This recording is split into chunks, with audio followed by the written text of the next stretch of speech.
Brandy Zadrozny is a, quote, reporter with NBC News. What does she do exactly? Well, by her description, her job is seeking out personally identifying information about anonymous Trump supporters online, some of them, and revealing their true identities. Zadrozny has acknowledged, quote, this: I use social media sleuthing to learn about a subject's real life, their family, friends, jobs, personal and political associations. So what does that mean exactly? What kind of information? Well, that information could include phone records, property records, even their Amazon wish lists. What is this about exactly? Darren Beattie is one of the people who broke this story. He's with Revolver News. Darren, thanks so much for joining us. So before you get into the sort of larger meaning of this, tell us specifically what is she doing? What does this mean? Oh, she's up to no good. As you mentioned, she uses state-of-the-art proprietary technical tools to dig up personal information about anonymous Trump supporters online.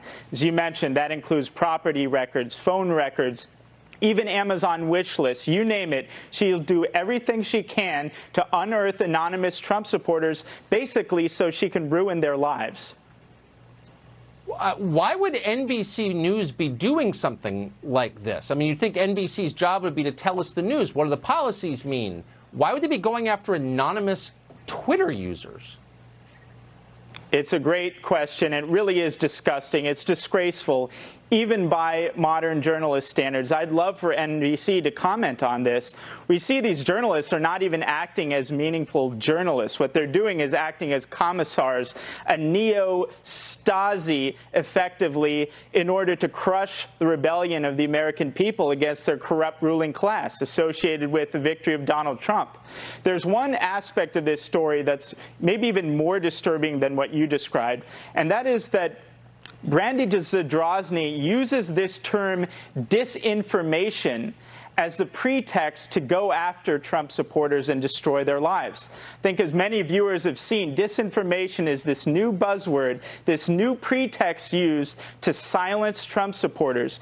What's especially dangerous about this is that it brings this force to bear in a national security context. Disinformation is a national security term. It invites the force of our own national security apparatus to silence Trump supporters domestically. And it's part of this trend that we're seeing, a broader swath of our own national security apparatus being repurposed and redeployed domestically to silence, suppress, and destroy the energies associated with Donald Trump's victory in 2016. For a news organization to work in concert with the federal agencies to suppress dissent domestically, I mean, I never imagined that would happen, but that is happening. Right. The full story of this, I would need hours to explain, but just a little detail. So she wrote for her fellow journalists a manual, a doxing manual, detailing her methods for fellow journalists who failed the same ethics class. One of the sponsors of her doxing manual on how to ruin Trump supporters' lives by uncovering their personal information is Bellingcat, an organization funded by NED and our own government. Taxpayers are funding this. It's unbelievable. Noah Oppenheim at NBC News, one of the people who should answer, the guy who apparently leaked the Access Hollywood tape to the Washington Post in 2016. They never have to answer the question. Absolutely. Darren Beattie, great to see you tonight. Congrats on the story.